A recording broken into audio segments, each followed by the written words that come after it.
Hello students, कैसे हैं आप? My name is Abhinav Singh, your biology faculty.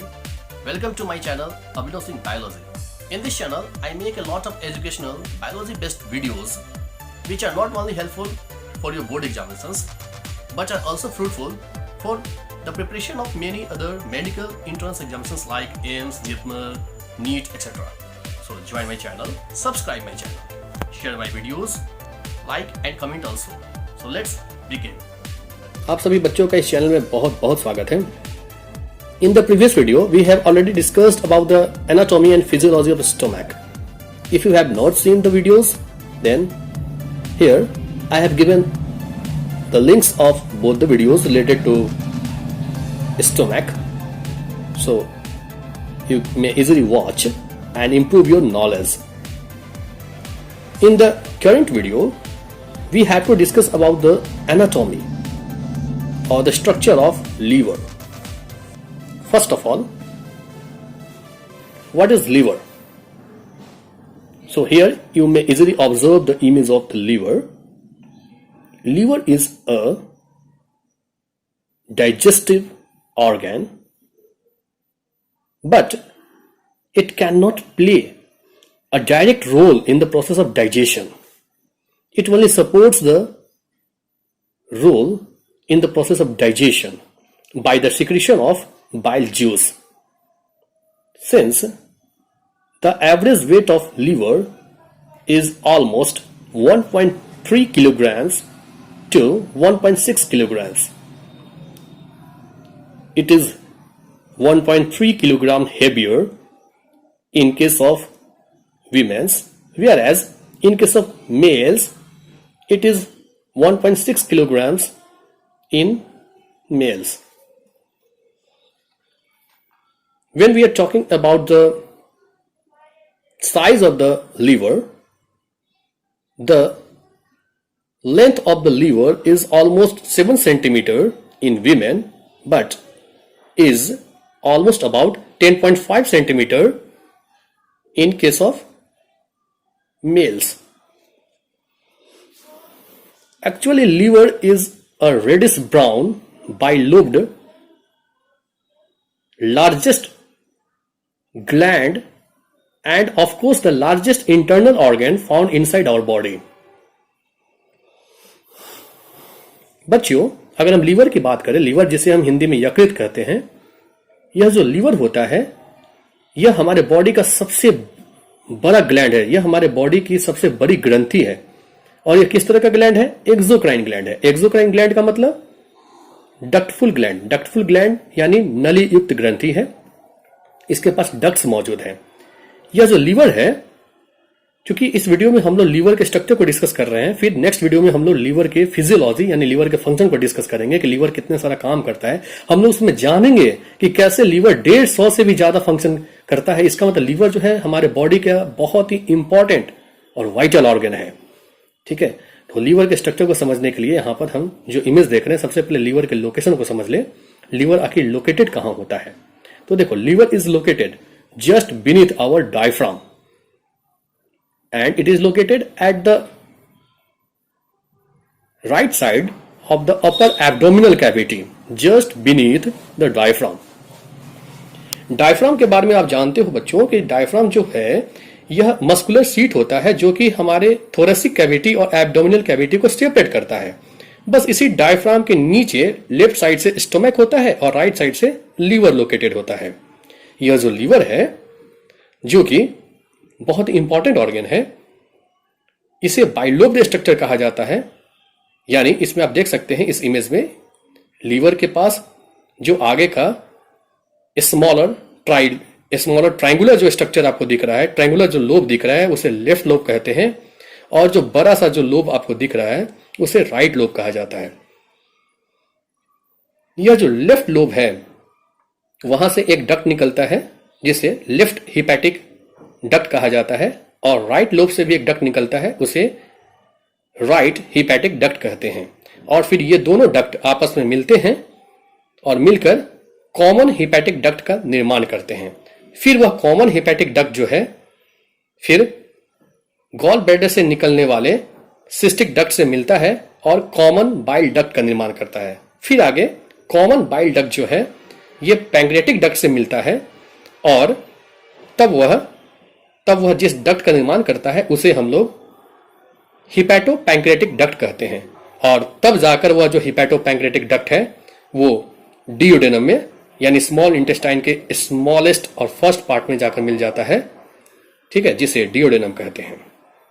तो ये एक कॉमन सिनेरियो है, ये डक्ट का अरेंजमेंट है जो यहां पर हम लोग समझने की कोशिश कर रहे थे। अगर आपको डक्ट्स के अरेंजमेंट में कोई कंफ्यूजन है तो एक बार फिर से आप इस वीडियो को रिप्ले करके देख लो, आप फिर से समझ पाओगे, बहुत क्लियर तरीके से समझ पाओगे। अब हम थोड़ा आगे बढ़ते हैं। अगर लीवर के स्ट्रक्चर को और गौर से अगर समझा जाए तो देखो, जैसा मैं पहले भी बता रहा था कि लीवर के पास दो लोब है, छोटा वाला लेफ्ट लोब और बड़ा वाला राइट लोब। और ये दोनों लोब एक लिगामेंट की वजह से सेपरेट होता है, एक लिगामेंट की मदद से सेपरेट होता है, and that ligament is known as falciform ligament. आप यहां देख सकते हो, it means the falciform ligament separates और divides left lobe and right lobe of the liver. अब देखो, अगर सामने से हम देखते हैं लीवर को, ऊपर से देखोगे तो लीवर में दो लोब नजर आएंगे, लेकिन एक्चुअली लीवर के पास 4 लोब होता है। यानी जब हम लीवर को नीचे से देखते हैं, नीचे से जब व्यू करते हैं, तो लीवर के राइट लोब वाले हिस्से में अंदर में नीचे की ओर 2 और लोब आपको दिखेंगे। यानी वो कौन कौन से और 2 लोब दिखेंगे? तो क्वाड्रेट लोब और कॉर्डेट लोब। और जो क्वाड्रेट लोब होता है वहां से कनेक्टेड होता है नीचे की ओर एक बैग लाइक स्ट्रक्चर जिसे हम लोग गॉल ब्लैडर बोलते हैं। आपको लीवर और गॉल ब्लैडर के लोकेशन को बहुत अच्छे से समझ जाना चाहिए। Actually gall bladder is located just below our liver, ठीक है। और गॉल ब्लैडर से जो डक्ट निकलता है उसे सिस्टिक डक्ट कहते हैं। Actually liver helps to synthesise and form bile juice, whereas bile juice is getting stored within gall bladder. देखो, गॉल ब्लैडर का काम बस इतना है कि वो बाइल जूस को स्टोर करेगा। और हाँ, इसी गॉल ब्लैडर रीजन में जब ग्रैन्यूल्स हो जाते हैं, यानी जो बाइल जूस जो है उनमें ग्रैन्यूल्स का फॉर्मेशन होने लगता है, स्टोन्स जैसा स्ट्रक्चर बनने लगता है, तब हम लोग कहते हैं क्या कि पथरी की समस्या हो गई है, यानी गॉल स्टोन्स हो गए हैं। और फिर सर्जरी करना पड़ता है, गॉल ब्लैडर को पार्ट को रिमूव करना पड़ता है, हटाना पड़ता है। तो यहां पर बस इतना समझा कि ठीक है, जो लीवर है उसका काम है बाइल जूस का सिक्रेशन करना, लेकिन वही बाइल सिक्रेट होने के बाद कहां चला जाएगा? गॉल ब्लैडर में, और गॉल ब्लैडर में जाकर स्टोर्ड हो जाता है, ठीक है। और जब फूड डियोडेनम में आता है तब वह जो बाइल जूस है वो कॉमन बाइल डक्ट के माध्यम से और फिर आगे हिपैटो पैंक्रेटिक डक्ट के माध्यम से डियोडेनम पार्ट तक वो बाइल जूस पहुंचाया जाता है, ठीक है। जो बाइल असल में क्या करेगा? जो बाइल वहां डियोडेनम पार्ट में जो फूड है उस फूड जिसे हम एसिडिक फूड कहते हैं या काइम कहते हैं, उस काइम को काइल में कन्वर्ट करेगा, यानी बेसिक मीडियम का बना देगा। क्यों? क्योंकि बाइल जूस जो सिक्रेट होता है इसका पीएच वैल्यू 7.7 से 8.6 के बीच होता है, जिससे तय होता है कि यह एक पेल येलोविश अल्कलाइन फ्लूइड होता है जो कि फूड के एसिडिक नेचर को बेसिक नेचर में कन्वर्ट कर देगा, ठीक है, अपने अल्कलाइनिटी की वजह से। इसके साथ साथ वो फूड में मौजूद जो फैट है उसका भी इमल्सिफिकेशन कर देगा। It helps to emulsify the fat molecules. Emulsification क्या होता है बच्चों? तो emulsification is the process of conversion of larger fat droplets into the smaller fat droplets, ठीक है। जो लार्जर फैट ड्रॉप हैं उनको स्मॉलर फैट ड्रॉपलेट्स में कन्वर्ट करने का प्रोसेस ही इमल्सिफिकेशन कहलाता है। और इमल्सिफिकेशन का काम कौन करता है? बाइल जूस करता है, ठीक है।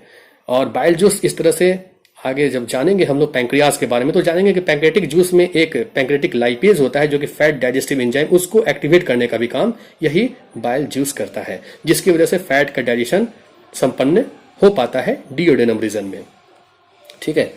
तो इस तरीके से यहां पर हमने बाइल के बारे में थोड़ा समझा।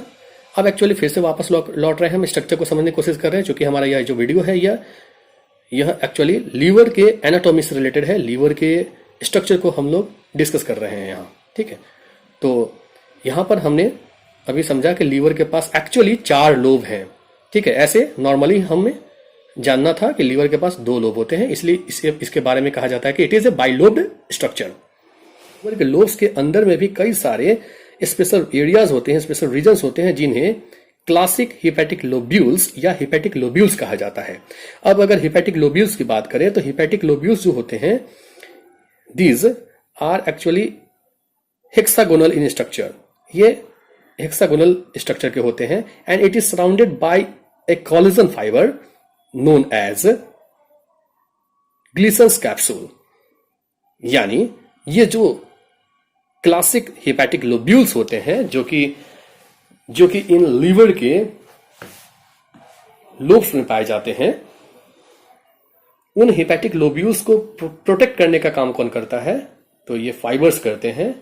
और ये किस फाइबर से बना होता है? कोलेजन फाइबर से बना होता है, जिसका नाम क्या है? Glisson's capsule. ग्लिसन्स कैप्सूल एक तरह से एक प्रोटेक्टिव मेम्ब्रेन हुआ, प्रोटेक्टिव यूनिट हुआ। किसका? हिपैटिक लोब्यूल्स का। अब हिपैटिक लोब्यूल्स के अंदर में आप यहां इमेज में देख रहे हो सेंट्रल वेन।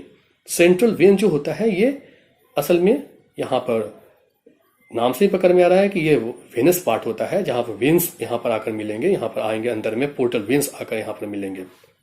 ठीक है, फिर ये जो बाकी जो सेंट्रल वेन के आसपास का जो सराउंडिंग रीजन देख रहे हो, वहां पर हिपैटोसाइट्स होते हैं। हिपैटोसाइट्स यानी लीवर सेल्स पाए जाते हैं। और ये जो लीवर सेल्स होते हैं, ये सारे के सारे लीवर सेल्स एक्चुअली उनके बीच में भी गैप होता है, उनके बीच में भी एक पतला सा कैनाल पाया जाता है, जिसे हिपैटिक कैनालिकुली कहा जाता है।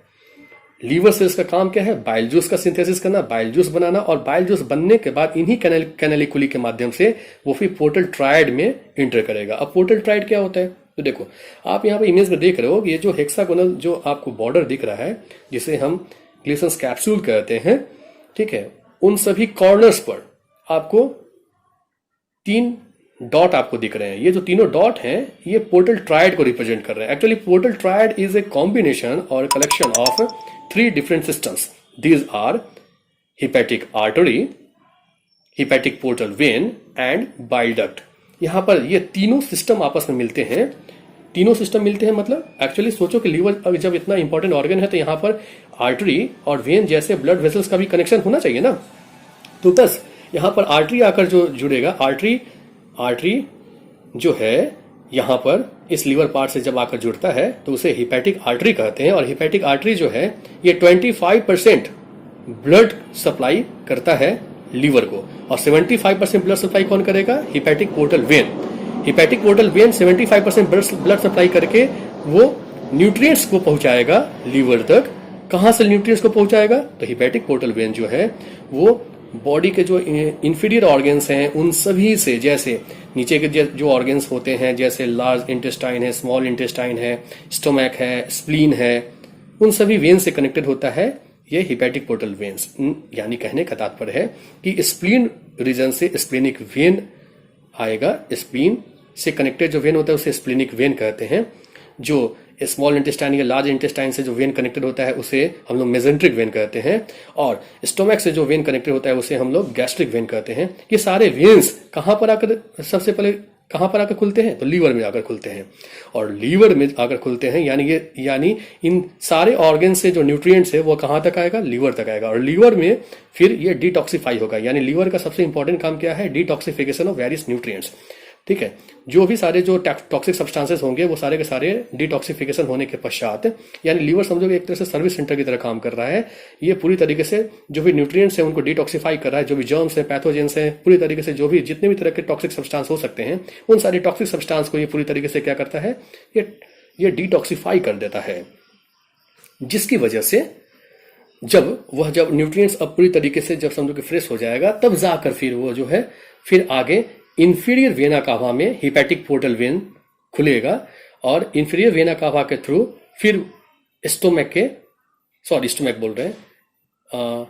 हमारे हार्ट के राइट एट्रियम में वो इंफीरियर वेना कावा जो है जाकर खुलेगा। और इस तरह से वो सारा का सारा डीऑक्सीजनेटेड ब्लड जो है वो कहां पहुंचाया जाएगा? वो हिपैटिक पोर्टल वेन के बाद इंफीरियर वेना कावा के थ्रू हमारे ह्यूमन हार्ट के राइट एट्रियम तक सप्लाई कराया जाएगा। इस तरह से ये एक सिस्टेमिक सर्कुलेशन है। तो यहां पर बस इतना हमें समझना था कि यहां पर पोर्टल ट्राइड में ब्लड वेसल्स का कनेक्शन है, आर्टरी है जिसे हिपैटिक आर्टरी बोला, वेन है जिसे हिपैटिक पोर्टल वेन बोला, और यहां बाइल डक्ट होता है जिसमें बाइल का सिक्रेशन होगा। हिपैटोसाइट से यानी लीवर सेल से बाइल का सिक्रेशन इसी बाइल डक्ट में होता है। ठीक है, अब देखो ये जो पोर्टल ट्राइड है ये बहुत ही इंपॉर्टेंट हुआ ना। ठीक है, ये बहुत इंपॉर्टेंट हुआ। कभी कभी क्या होता है कि बाइल डक्ट में जो बाइल जूस आता है यह गलती से अगर हमारे पोर्टल सिस्टम में जब इंटर कर जाए यानी पोर्टल वेन में अगर इंटर कर गया तो इस बाइल जूस में एक येलो या ऑरेंज कलर्ड बाइल पिगमेंट पाया जाता है जिसे बिलीरुबिन कहते हैं।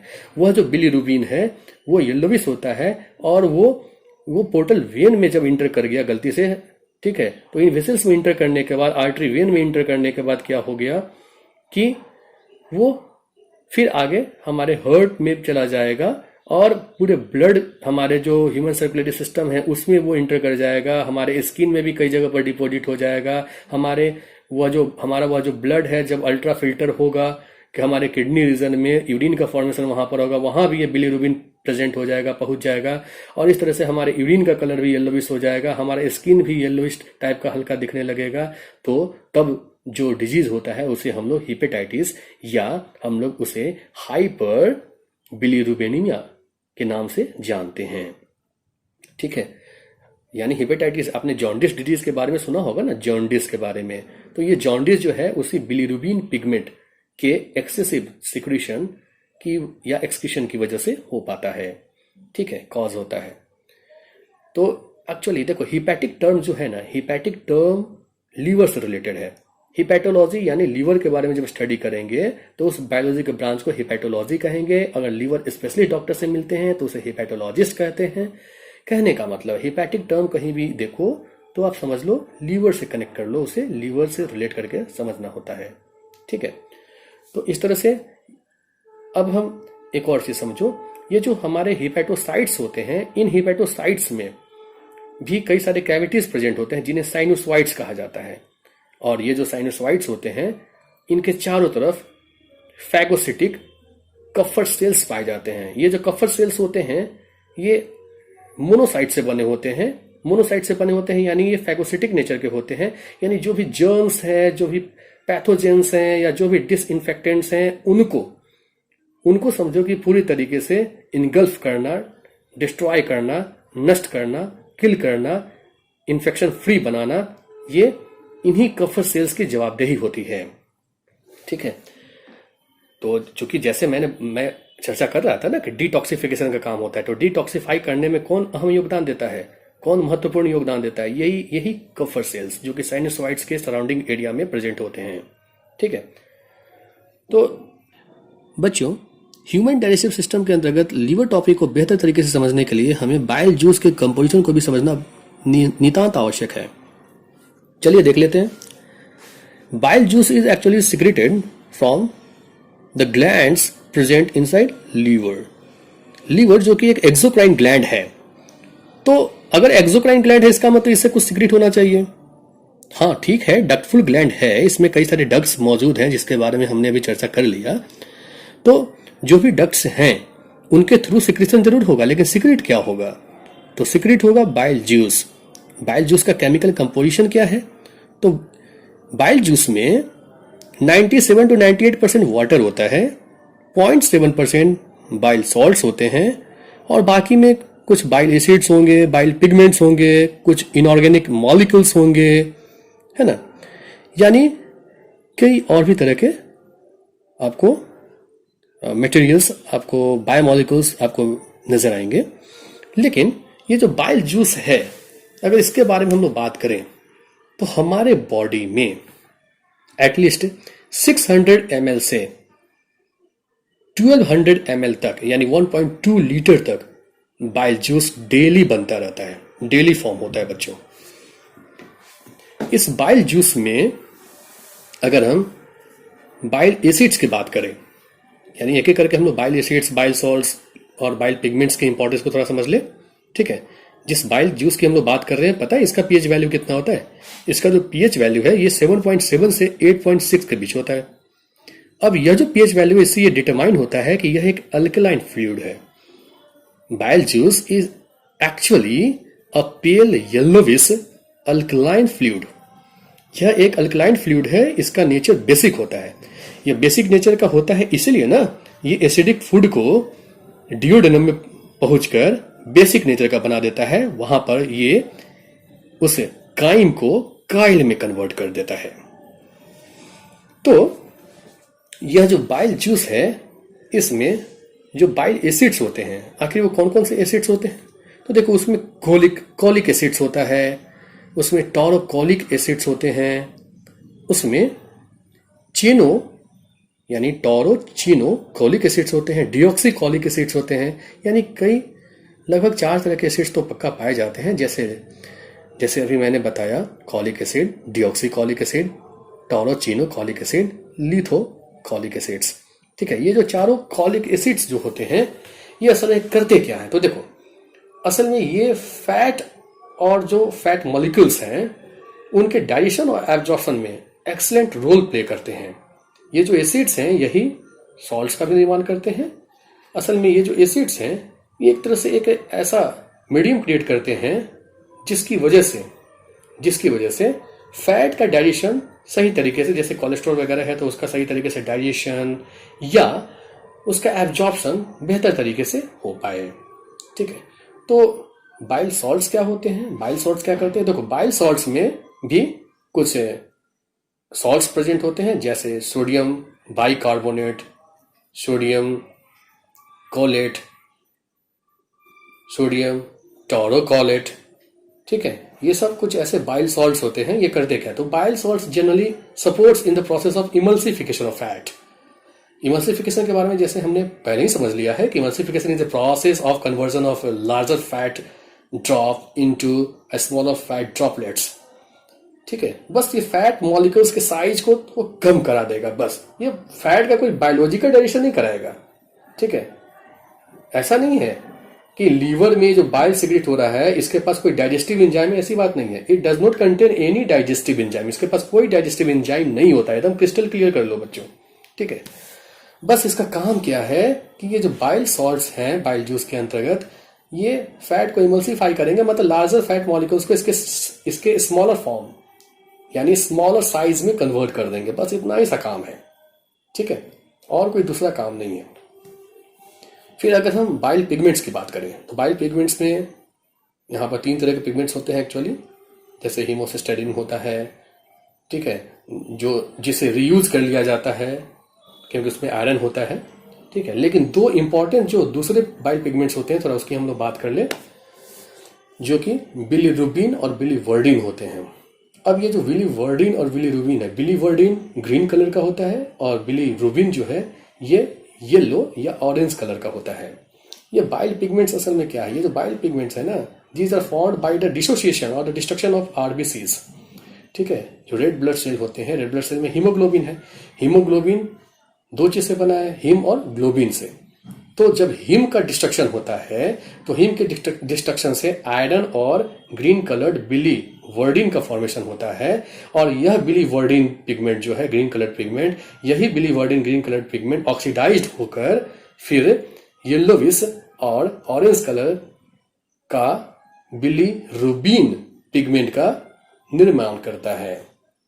ठीक है, और ये बिलीरुबिन जो है यही मेन कॉज होता है जब हेपेटाइटिस डिजीज होता है, तो उसमें जो हमारा येलोविश यूरिन होता है या हमारे स्किन येलोविश टाइप का जो नजर आता है, ये इसी बिलीरुबिन पिगमेंट की वजह से होता है।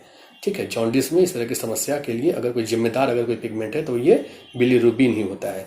तो ये जो बिलीरुबिन और बिलीवर्डिन है, these are not important, these are not significant for the purpose of digestion, these are only a pigment, these are actually dissociated forms of hemoglobins।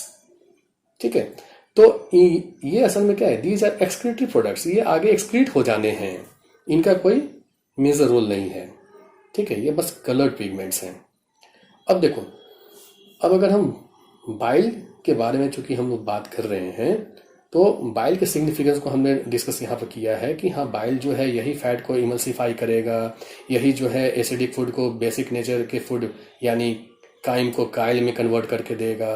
ठीक है, और इसके साथ साथ पैंक्रेटिक जूस में 3 तरह के डाइजेस्टिव एंजाइम्स पैंक्रेटिक जूस में पाए जाते हैं जो पैंक्रियास से सिक्रीट होते हैं, जिसमें एक कार्बोहाइड्रेट को डाइजेस्ट कराने वाला पैंक्रेटिक एमाइलेज होता है, दूसरा प्रोटीन को डाइजेस्ट कराने वाला ट्रिप्सिन होता है, और तीसरा लाइपेज या fat digestive enzyme pancreatic lipase होता है। बस वो जो fat digestive enzyme pancreatic lipase होता है, उस लाइपेज को एक्टिवेट भी यही बाइल करते हैं। ठीक है, क्योंकि उस लाइपेज को एक्टिवेट होने के लिए अल्कलाइन मीडियम चाहिए होता है, और ये अल्कलाइन मीडियम इस बाइल पिगमेंट की इस बाइल जूस की वजह से पॉसिबल हो पाता है। क्योंकि अभी हमने पढ़ा ना कि बाइल जूस का पीएच वैल्यू कितना 7.7 से 8.6, इसका मतलब अल्कलाइन नेचर का होगा, है ना। तो इस तरह से ये लाइपेज को भी एक्टिवेट कर देगा, और जब लाइपेज को एक्टिवेट कर देगा तो क्या हो जाएगा, उस डियोडेनम रीजन में फैट का डाइजेशन हो जाएगा, यानी complex fat molecule is generally broken down into its simpler form like fatty acid and glycerol. ठीक है, यानी वो फैटी एसिड, ग्लिसरॉल या ट्राइग्लिसराइड्स, मोनोग्लिसराइड्स, इन सब में ब्रेक करेंगे। ठीक है, यानी फैट के सिंपलर मॉलिक्यूल्स को, फैट के कॉम्प्लेक्स मॉलिक्यूल्स को उसके सिंपलर मॉलिक्यूल्स में तोड़ेंगे, यानी वहां फैट का बायोलॉजिकल डाइजेशन लाइपेज की वजह से होगा। लेकिन लाइपेज को एक्टिवेट कौन करेगा, यही बाइल जूस। यानी बाइल जूस का डायरेक्ट डाइजेशन में कोई रोल नहीं है, लेकिन इनडायरेक्टली मेजर सपोर्ट होता है। ठीक है, तो इस तरह से यहां पर हमने लीवर के सिनेरियो को यहां पर ऑलमोस्ट डिस्कस कर लिया है। ठीक है, फिर अगर यहाँ पर किसी भी बच्चों को कोई भी प्रॉब्लम है, कोई डाउट है, तो आप कमेंट करेंगे। और ह्यूमन डाइजेस्टिव सिस्टम का ये जो हमारा सीरीज है, जिसमें हम लोग ह्यूमन डाइजेस्टिव सिस्टम के एक छोटे छोटे पहलू को भी बहुत ही विस्तार से अध्ययन कर रहे हैं। ठीक है, तो आपको वो सारे वीडियोस, जैसे बक्कल कैविटी के अंतर्गत क्या होता है, एसोफेगस में क्या होता है, फेरिंक्स का स्ट्रक्चर, एनाटॉमी, फिजियोलॉजी, या स्टोमक के गैस्ट्रिक ग्लैंड्स के सिनेरियो, वो सारा कुछ ह्यूमन डाइजेस्टिव सिस्टम से रिलेटेड सारा सीरीज से रिलेटेड जो भी लिंक्स है वो आपको हमारे डिस्क्रिप्शन में आराम से मिल जाएगा। वहां से बच्चों आप पूरी तरीके से चेकआउट करो, और ह्यूमन डाइजेस्टिव सिस्टम ही नहीं बल्कि बायोलॉजी से रिलेटेड जो भी सारे और भी सारे जो डिटेल्स हैं, उन सारे अपडेट्स को भी आप कलेक्ट कर सकते हो। एनाटॉमिकल स्ट्रक्चर को यहाँ पर हमने लगभग समझ लिया है। ठीक है, और इससे रिलेटेड और भी ज़्यादा अगर डेप्थ अगर आप बच्चों को चाहिए तो आपको और भी सारे कई वीडियोस आपको मिलेंगे जो कि हायर क्लासेस में आपको पढ़ना होता है। वो सारे वीडियो आगे आपको अपलोड किए जाएंगे। फिलहाल के लिए अपने स्टैंडर्ड के हिसाब से नीट और एम्स के पर्पज से इतना जानकारी ही काफ़ी है। ठीक है, अब देखो लीवर रीजन में, चूंकि हमने यहाँ पर जो चर्चा किया लोब्स के बारे में, उसमें हम डक्ट के बारे में चर्चा कर रहे थे। ठीक है, तो उस डक्ट रीजन की ओर हम फिर से वापस आ रहे हैं। यानी लेफ्ट लोब जो है वहां से लेफ्ट हिपैटिक डक्ट वहां से बाहर निकलता है, और वो जो लेफ्ट हिपैटिक डक्ट है वो लेफ्ट लोब में जितने भी बाइल जूस बने हैं उनको सिक्रेट करेगा, यानी उनका सिक्रेशन इस लेफ्ट हिपैटिक डक्ट के थ्रू होगा। और राइट लोब में जो भी बाइल जूस का फॉर्मेशन हुआ है वो सिक्रेट होंगे किस डक्ट के थ्रू, तो राइट हिपैटिक डक्ट के थ्रू। और फिर ये दोनों राइट और लेफ्ट वाले जो डक्ट्स हैं ये दोनों कहां पर मिलेंगे, ये दोनों मिलकर एक कॉमन हिपैटिक डक्ट का निर्माण करते हैं। और फिर ये जो कॉमन हिपैटिक डक्ट है ये नीचे के ऑर्गन गॉल ब्लैडर के डक्ट, जिसे सिस्टिक डक्ट कहते हैं, उनसे जाकर मिलता है और फिर से एक कॉमन डक्ट का निर्माण करता है जिसे हम लोग कॉमन बाइल डक्ट कहते हैं। और फिर वह जो कॉमन बाइल डक्ट है वो पैंक्रियाटिक डक्ट से मिलता है। ठीक है, पैंक्रियाटिक डक्ट यानी जिस पैंक्रियाटिक डक्ट को हम लोग डक्ट ऑफ विर्संग भी कहते हैं। विर्संग नाम के साइंटिस्ट से उसका नाम इंडिकेट किया जाता है। ठीक है, तो डक्ट ऑफ विर्संग बोलो या मेजर पैंक्रियाटिक डक्ट बोलो, तो उस मेजर पैंक्रियाटिक डक्ट से जब ये कॉमन बाइल डक्ट मिलता है जहां पर बाइल जूस भी पहुंचेगा और पैंक्रियाटिक जूस भी पहुंचेगा, तो फिर एक कॉमन डक्ट का फिर से एक निर्माण होता है जिसे हम लोग हिपैटो पैंक्रियाटिक डक्ट कहते हैं। ठीक है, हालांकि वहां पर एक वाल्व भी लगा होता है, एक स्मूथ मसल से बना हुआ मस्कुलर वाल्व लगा होता है जिसे हम लोग स्पिंक्चर ऑफ ऑडी कहते हैं। ठीक है।